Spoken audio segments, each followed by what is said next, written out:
Alright, I'm gonna feel bad for this joke, but the reason you couldn't find the Oreos is we put them on the top row so your lazy ass will get up, you piece of shit. Oh, fuck. Alright, I'm really excited about this next kid. Last time I saw him, he was playing music, so I'm back to see what he's gonna do without a guitar. So let's make some motherfucking noise for Liam. There we go, I was waiting for you. You came for this. Get your ass up here, Liam. What are you doing, man? Come on, I got 8 chairs. What are you doing, bringing another one?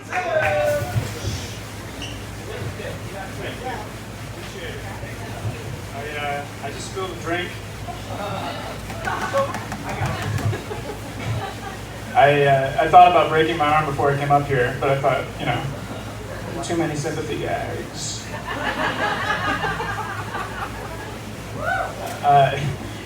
When I was a kid, I told a lot of stories. That's what my family called it, when I was creatively lying, right? So I remember this one time when I was like 5 or 6. I was telling my mom that when the teachers didn't fall asleep, what the fuck am I saying?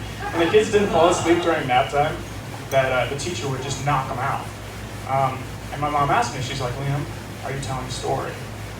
And I was like, no. When the kids don't fall asleep during nap time, the teacher goes and knocks them out. And the thing is that, you know, she would always try to pull my bluff. She's like, well, I'm going to call the school. I'm going to call the school. We're going to see what they say about that. And I'm like, go ahead and call them. I'd like to see them deny it. And that was the thing. We'd just always run down these crazy rabbit holes until she kind of found me doing that.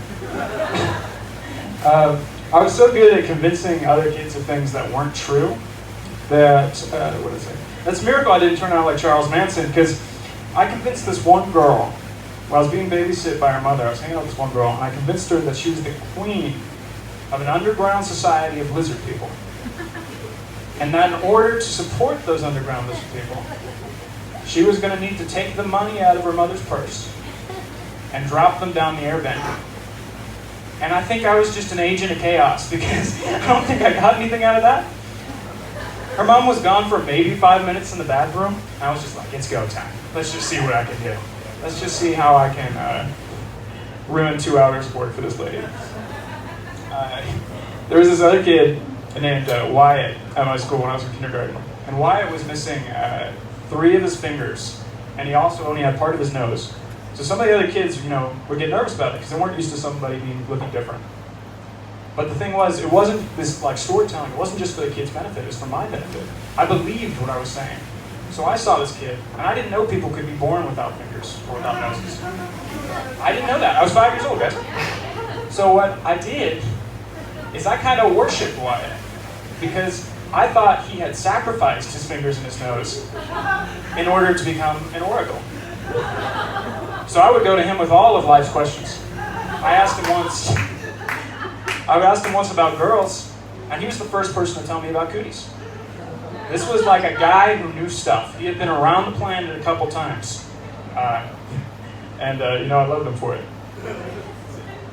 And the problem with all the storytelling was that I started gaslighting myself too, to the point that I actually don't know how many of my memories from childhood are real or not.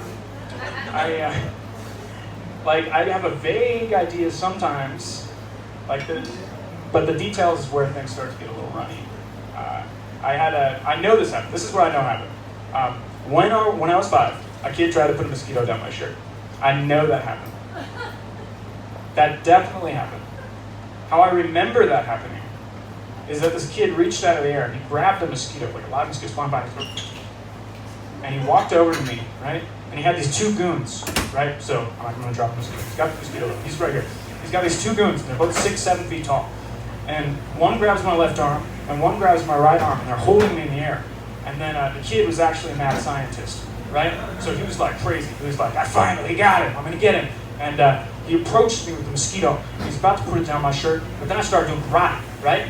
So I'm like, sorry, elbow the left guy, elbow the right guy. Fucking, you know, I fucking get him up. And I took the mosquito, and I walked up to the boy. He's crying, and the tall guys are bleeding out. And I put it down his shirt. And then he died. Hallelujah was kind of playing in the background. And I'm not sure how much of that is true. But I've told that story maybe 9 times since I was 5 years old, and every time it seems to get kind of closer to that. So some element of that happened. I know some part of that happened. I'm just not positive how much of it. There was this other time I was hanging out with this kid named Luke, also kindergarten, 5 years old. He was a little boy. And everybody loved Luke. He was like fucking James Dean of kindergarten, right? I was with, that's an old reference, I don't know. I'm gonna take that out next time. I had this guy, Rick. I'm hanging out with him, we're hanging out. And the crazy thing about Luke is he was 5 years old and he had already killed them. Sorry. Yeah, he's a killer. Luke had already kissed a girl at 5 years old. I saw it happen, it was fucking crazy. This 5-year-old boy had already kissed a girl. It was bonkers. So word got around the kindergarten, right? And we're on the playground, everybody knows. They're like, all right, we got this guy right here. We got Luke, he's the guy who kisses girls, and the girls are like, fuck, we gotta meet Luke. And they're hanging out with me, and obviously, fuck, So there's a mass starts forming of girls on the playground. Like, how I remember it. So, what I know happened is I was chased by girls on the playground, How I remember it is kind of like that scene in Lion King. Where Simba's like walking in the canyon, and then there's this rumble, just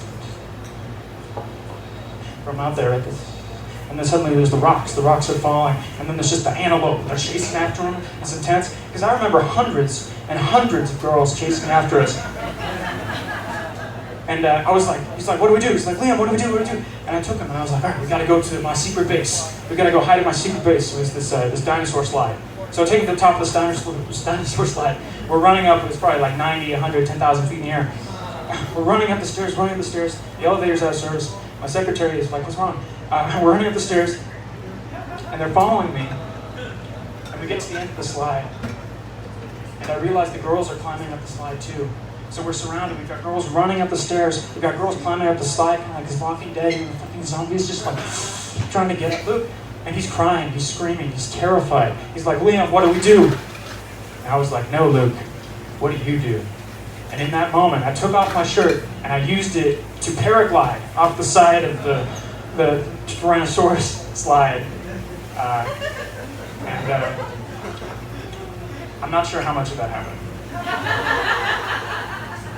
But I tried to look up Luke recently to see his side of the story. I tried to, see what he was saying about it, and I found out he had died.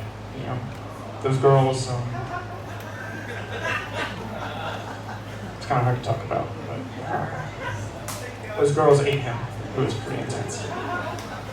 Yeah, so I think that's what I'm gonna do today. All right, guys, that's what I got.